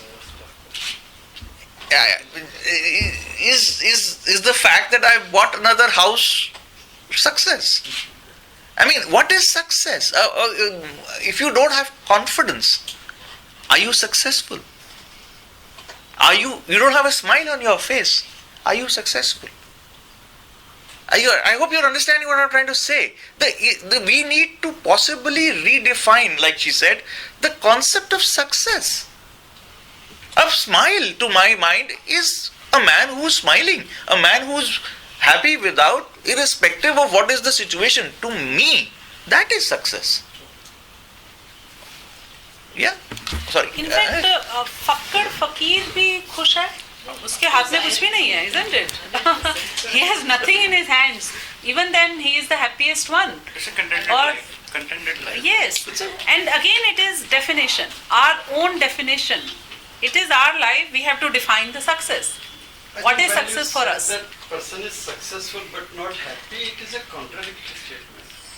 Successful in this situation, I meant professionally, because we were talking about a professional scenario. Yes. No, she is referring to success being part of QSQT, quarter se quarter tak. I know. Actually, he is able to achieve his result orientation. Again, is that success? I am not too sure. Frankly, is that success in growth, in your own personal development, in your ability to be what you really want to be or you can be? May I? I must compliment both of you for highlighting various dimensions, and we have actually touched a variety of points and perspectives here. Because at a very spiritual level, though we have given a lot of American examples, but at a very spiritual level, we've talked about man changa to kathauti mein ganga. And at the same time, at the corporate level, we are trying to talk about kasturi kundali basai mrig dhunde vanmani. But at a community level, somewhere we need to also think in terms of kabira khada bazaar mein sabki maafi hai. Now the question is, the talk is revolving around happiness as somebody else's responsibility, whereas an individual himself is responsible for it. That's what I'm saying. We have actually touched upon various dimensions in terms of it. So, when you are talking about a happy workplace, where the intrinsic motivation has to be coupled with the extrinsic motivation, what are your recommendations for a variety of HR guys and the corporate consultants who are sitting here and the coaches who are sitting here? So we do that all the time. I'm sorry, I'm interrupting a bit. As part of the Art Living Foundation, we do corporate training courses. The kind of responses that we get are, I'm sorry if I'm boasting a bit or whatever, we get a night training. आप लोग तो HR के लोग हो, you understand what it means. The courses are rated at 9. So there are tools that are available. I don't know how quantified they are or not.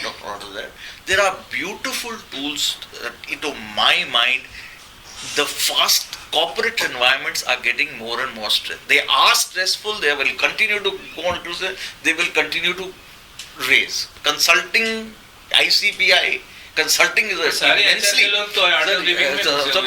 So sir, इनको ले जाओ. Our experience with corporates who have genuinely done these as interventions has been exceptional.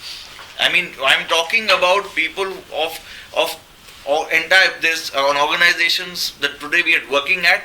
Trouble is, most people are sort of still playing with them. यहाँ करा लो, वहाँ करा लो. You need to look at it as a serious interventional model where 1 year, 2 year, like the way you actually plan your normal HR programs, you need to fit some of these courses into that system. You will see amazing results. We have had such experiences. I am speaking from experience here. Corporates which were under deep trouble, extreme stress, on the points of coming back from very, very difficult troubles, we have changed the entire morale of the organization. We have done simply by ensuring that these structures are taken through on an interventional basis. It doesn't take too much time. Most of them, these are as a first level interventions. Today is what is required to start the initiative. You do such courses all the time. But the people. But it has to be sustained. Yeah, it has to be because sustained. those who It has to be sustained. Correct. So then it has to be carried on, and that is not so difficult. That is way of life. Baba Nanak talked about, and that is where organizations, HR heads need to take more responsibility for enabling that. It again, like I said, what does it take to create sustaining that system also? 1-2 hours a month. That is what the extent of the time involvement that is required. Look, you can't force it, okay? But let it come. Your responsibility, our responsibility in all these cases becomes to expose people into what is possible and giving them an opportunity to do so. But again, the question comes in bringing the people to the conscious level first. Sir, वो तो है ना. That's वो तो एक बार experience तो दोगे. Can I share my 2 cents of experience? In fact, I am talking to many students, and today the problem is that they are distracted from studies, and it may be a problem in every house. So they say, what should we do? So if you say that start doing these exercises, spirituality, they say, please, we already don't have time. Sir, don't use the word spirituality. No. That is the most dangerous word to use. I basically shared my own experience with them, that I had gone through the similar phase. And how I personally came out of it was that when somebody is talking, I am listening, I am writing down. So I say that in the class, if you are not able to pay attention, whatever teacher says, you listen and you write down. Maybe slowly it will become a habit that you are actually listening because you have to write down. So first of all, have developed this habit. Number 2, that don't keep a big target that one day I have to be Warren Buffett. Keep a target that in 15 minutes this page I have to study, keep it like this and write down what I have studied. So they are practicing and they are happy that their concentration has actually come back. They say that if this is the target, it is easy. 15 minutes after that, इसको उल्टा करके रखो, 5 minute में मेरे को लिखना है मैंने क्या पढ़ा. क्योंकि बड़े-बड़े टारगेट रखोगे कि आज मेरे को 6 चैप्टर करने हैं, you will not be able to do it. So they say it's helping. I'm sharing my experience. Very 2 simple tools. Of course, that is also mindfulness, that you are in the situation, you are studying and you are able to concentrate. I say that in the class you have to write down what teacher is saying and then in 2 minutes recapitulate. So they say it's actually helping a lot. So I have just shared my experience. Maybe you are also coming across such situations. So help them. Can I ask you please sir, आप कुछ बहुत बड़ी wisdom share करने वाले थे, बीच में रह गई. कुछ संगत पंगत तो और मैं अरदास की बाबा बात बता नानक रहे ने थे. कहा था हाँ जी. संगत पंगत ते अरदास. संगत क्या है? अच्छे लोगों की संगति जहाँ सुविचार पैदा होते हैं. Of course. Pangat is the discipline, the way of life in Sikhism. The Yes. life revolves around that discipline. Right. कि लाइन में बैठ के खाना खाना है, अपनी ड्यूटी निभानी है, आधी रात को भी जाके गुरुद्वारा साफ करना है. And Ardas is not praying to God, but believing in the ethics laid out and living your life as per that. And when you get into all this kind of a thing, then it becomes a way of life. And that way of life is more important than the ritualistic efforts that we get into. You get the Completely agree. In fact, I think I believe in small things in life, and I've read so many times, so many places also.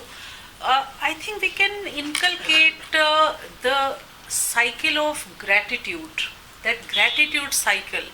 We listen from so many experts कि अपनी blessings को count करिए. But I think we are not taking it seriously. This smallest of gesture of ours towards our own life can make a difference to our life. That if we devote 10 minutes daily basis before going to night sleep, that we just think about our blessings and we repay back the gratitude to God, that how much we are blessed. And that gratitude cycle can seriously change the lives. So one last question, anybody? I would like to ask. That's the last I question. started Your question.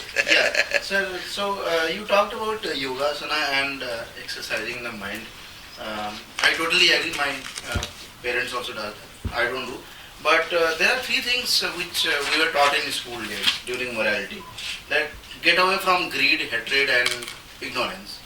So as a teacher fraternity, aren't we ignoring the already cited reason for happiness, and we are looking for something which I think nowadays are kind of fashion, which is throughout the corporates or even the religious gurus also focusing on the yogasana every day, and we are forgetting the morality lessons that we were taught. The morality, you'd be surprised at what a beautiful aspect.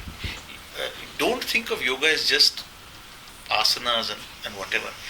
The fundamental principles, there are 8 limbs of yoga.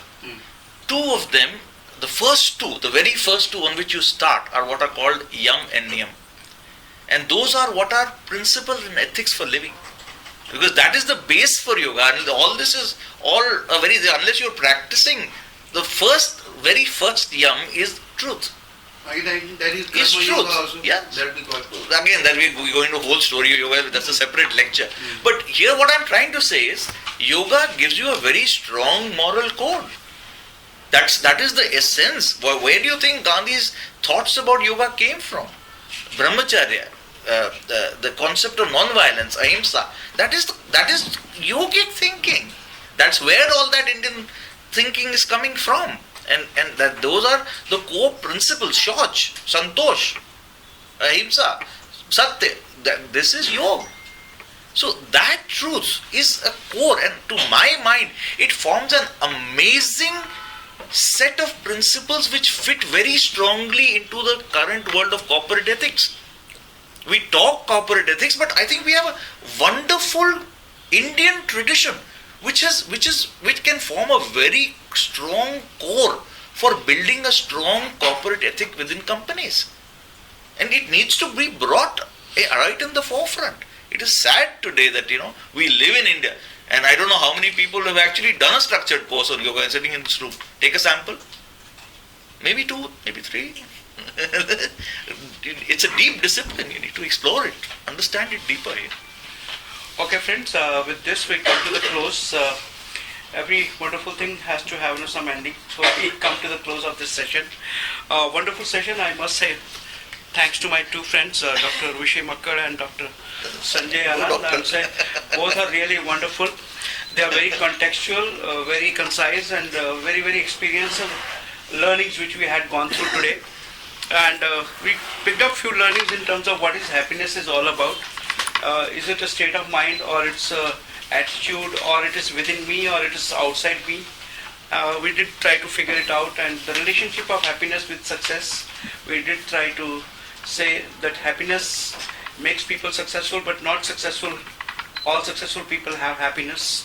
We also talked about the advantages of the being in happiness in terms of it lower down the stresses, it improves the health, and it redefine the successes, and it bringing meaning to the life.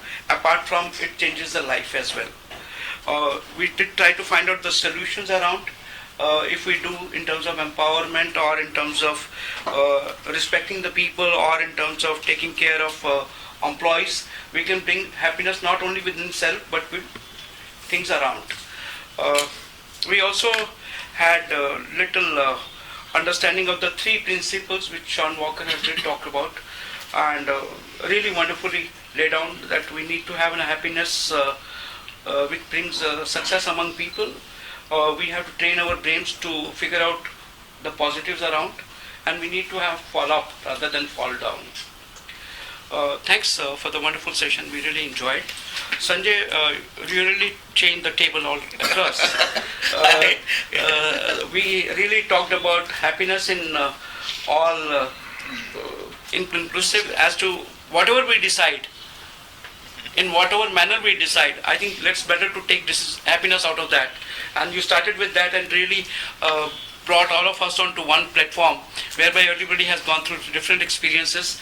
You talked about the stages of touching the life in terms of right from breath to top to bottom, and we all experienced that, and it's really meaningful and very, very important for all of us. And the most important thing is any change which we need to bring in, or even in happiness, it all starts from bringing ourselves to consciousness. Unless until we are conscious about that, we really can't really enjoy that part. With that, I think it was really wonderful to have both of you, and we had a wonderful audience to talk about few questions and try to seek clarity among. I'm sure they must have got positive responses. And with that, I come to an end of this. We have got two formalities which I have to undergo all the time when we close the program. One is that we have to recognize both our speakers in terms of giving mementos to them, and apart from that, we also need to have a closing with national anthem. So we'll try to do both of the things. Also about together. these two announcements. And the two announcements which we have. One is that we are going to have boot camp, consulting boot camp for the benefit of the consulting professionals in terms of gearing them as to how to mitigate the risk and go to the market well prepared in terms of how to mitigate, in terms of how to do the negotiation, how to do the report writing, how to do the project execution. So ground realities, the challenges around consulting profession we will talk about, and it's in a full day session, very nominal cost which is attached to it, only to meet out the expenses, nothing. As I said, ICPA is a non-profit organization, so we don't try to make any money out of the whole thing. It's only for the benefit of our consulting professionals. But if you want to give money, we'll take it. Yes, that's a different call altogether.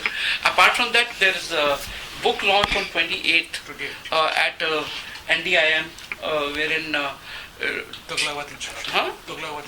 Dwarkanath Institution. It's a Tughlaqabad Institute, but Dwarkanath will be there, and Mr. G.P. Rao is also joining there. So it will be a great session. If you people want to, you can join in there. Right? The topic is very good, HR, here and now. Yeah. So please block 28 of... There's a panel discussion as well. Yes. Yeah. Ganesh Chela, Vijay Rao, and Harsh Devarajan. These are the three people who are there. So I would request, if you want to take the benefit of learning experiences, please join in. Okay? Yeah. Let's do the honor. We have our friend Dhananjay. So I'll request Dhananjay to do the honor for us. Thank you. Firstly, please. Thank you. A big round of applause for The branding is important for us. Please join in. Yeah, branding is important. Yes. ये chair थोड़ी इधर कर दो, थोड़ा सा comfort रहेगा madam को. Yeah.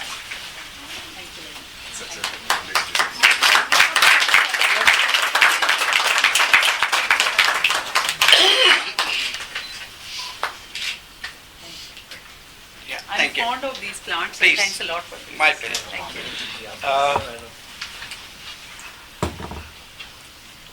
For Hey, Sanjay, Sanjay. please join in. Branding, yeah. Thank you, Sanjay. It was wonderful.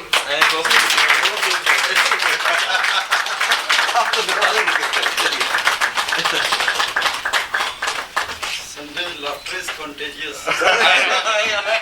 Happiness is contagious. Deepakji, with Yeah. due permission, Yeah. this is something from Please. We are lucky we have got it as a subscriber, so we got the copy of that. Please. We should. Commercial break, you know. It's a magazine.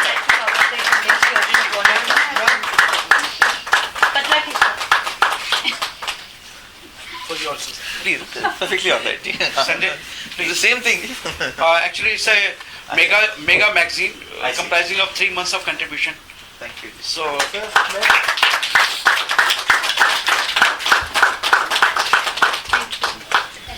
we would like to Yeah. cover the condensed version of what you have said. So that please carry on with the national anthem. Can we have one group photograph over there? Yeah, please.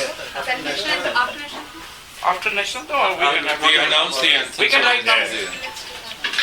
Okay, let's have next. Be there only. We will have the photograph there. 2, 3. Yeah.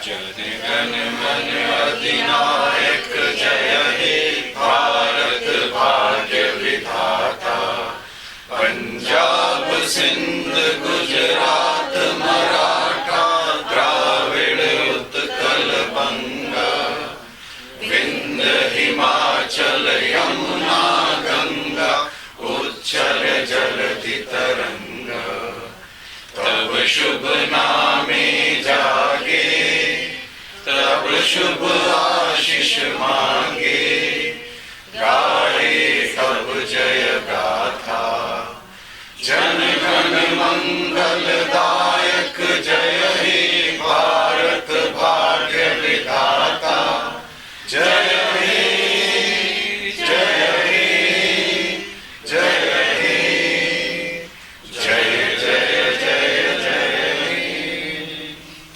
Yeah, we can have photographs. Please. Please join us for a group photograph. Yeah. Of course, with you, Deepakji. I'll join in. I'll join in. मैं Photoshop करते रहते हैं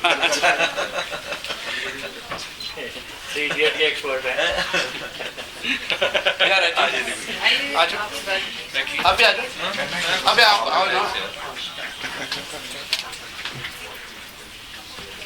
आ जाओ join in Hey, man, please. आ जाओ आओ Please, all of you are requested to join us for आ जाओ program. Please.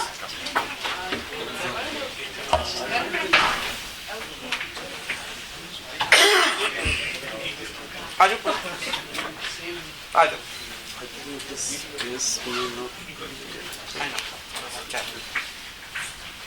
चल जितना हो सकता उतना कर हाँ बस ठीक है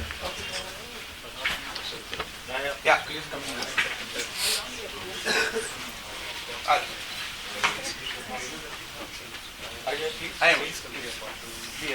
Please, please. They need visa, mine. Take the panorama. I know, take the panorama. Like, we can stitch it. We can stitch it. वैसे हो जाएगा panorama. I know, that's what I'm saying. Kamna, join in. बाहर क्यों खड़े हैं?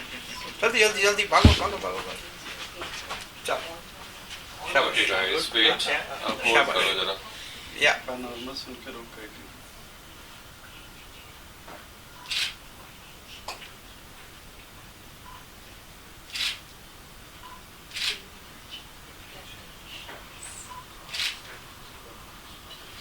Thank you हाँ हो गया पैन Thank you. वो तो पैन हो जाएगी बिग थैंक